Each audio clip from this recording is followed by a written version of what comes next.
Good day everyone, I'm the discussant for this meeting. My name is Michelle Barba. My topic is all about curriculum development process and models under the lesson 2.3. Curriculum development process. Curriculum development is a dynamic process involving many different people and procedure. This development connotes changes which is systematic. Actually, a curriculum should be developed and there should be a process, meaning it involved the dynamic process involving the different many people and procedure. But the procedure itself, as I said, it is systematic.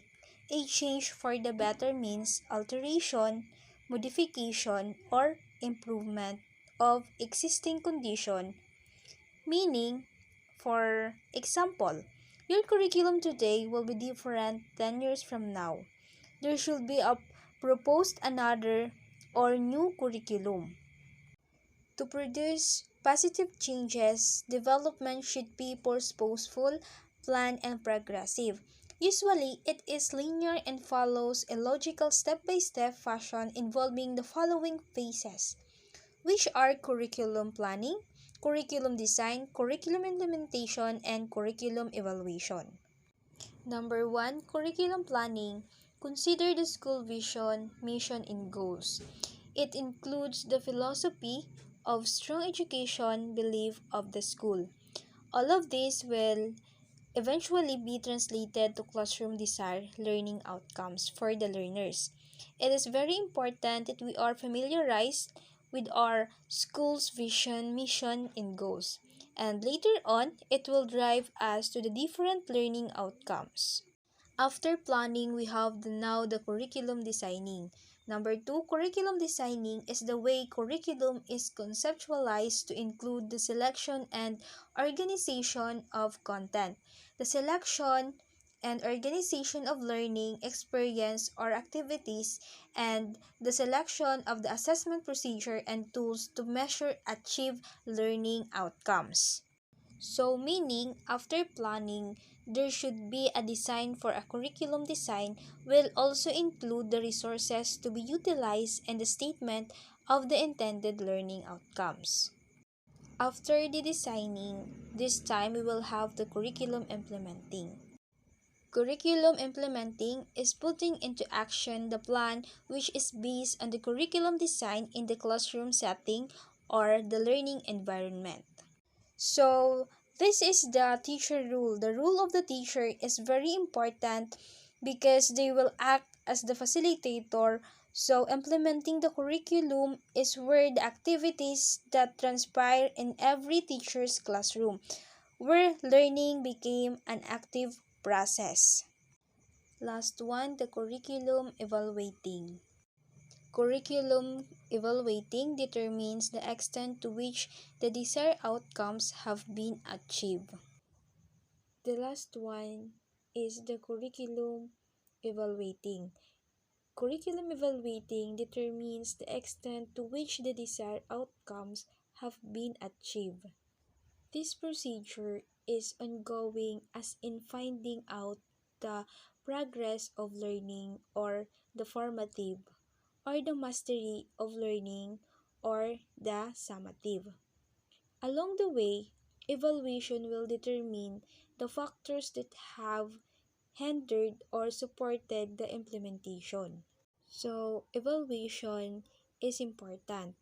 If there's no evaluation, how we will know that the curriculum is effective? So, in evaluating, it will also pinpoint their improvement can be made and corrective measures introduced so that the purpose of evaluation is very important for decision making of curriculum planners and implementators. Now, let's move on to the curriculum development process models. Now, let's have first Ralph Taylor for basic principles, also known as Taylor's rationale. This curriculum development emphasizes the planning phase He posited four fundamental principles answerable by the following questions. The first one, what education purpose should schools seek to attain? The second one, what educational experiences can be provided that are likely to attain this purpose? The third one, how can this educational experience be effectively organized? The fourth one, how can we determine whether these purposes are being attained or not?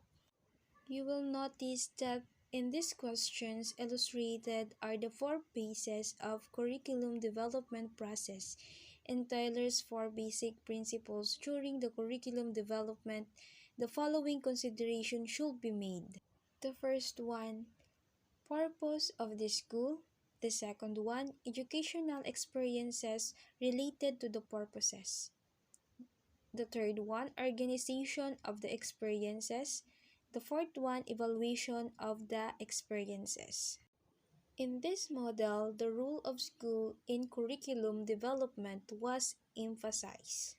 The second model is the grassroots approach of Hilda Taba. In this approach, she improved the Taylor's model because she believed that teachers should participate in developing a curriculum as a grassroots approach. Taba begins from the bottom rather than from the top, as what Taylor proposed in this linear model. She presented six major steps, which are the following. The first one, diagnostic of learners' needs and expectation of the larger society. The second one, formulation of learning objectives. The third one, selection of learning contents. The fourth one, organization of learning contents. The fifth, selection of learning experiences. The sixth, determination of what to evaluate and the means of doing it. In this model, the role of teacher as the curriculum developer was highlighted. The last one, curriculum model proposed by Galen Saylor and William Alexander, they view the curriculum as a plan for providing set of learning opportunities to achieve educational goals and related specific objectives for an identifiable population served by a single school center. Moreover, they view curriculum development as consisting of four steps. First, goals, objectives, and domains. Curriculum planners begin by specifying the major educational goals and specific objectives they wish to accomplish. Each major goals represent a curriculum domain: the personal development, human relations, continued learning, skills, and specializations. The goals, objectives, and domain are chosen based on the research findings, accreditation standards, and view of the different stakeholders.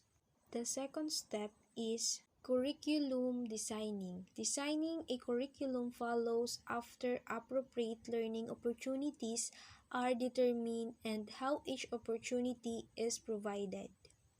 Teacher prepare instructional objectives alongside with appropriate teaching methods and strategies being utilized to achieve the desired learning outcomes among students. The last one is evaluation. The last step of the curriculum model is evaluation.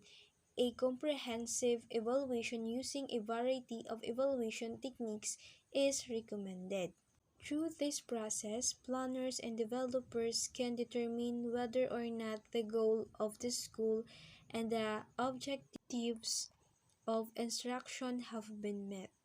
In curriculum evaluation, it should of course involve the total educational program of the school and the curriculum plan, the effectiveness of instruction, and the achievements of the students.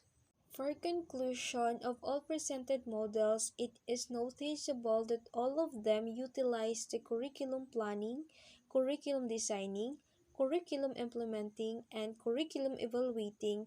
This process and models are the guide that we use in present and developing curriculum intended for desired learning outcomes.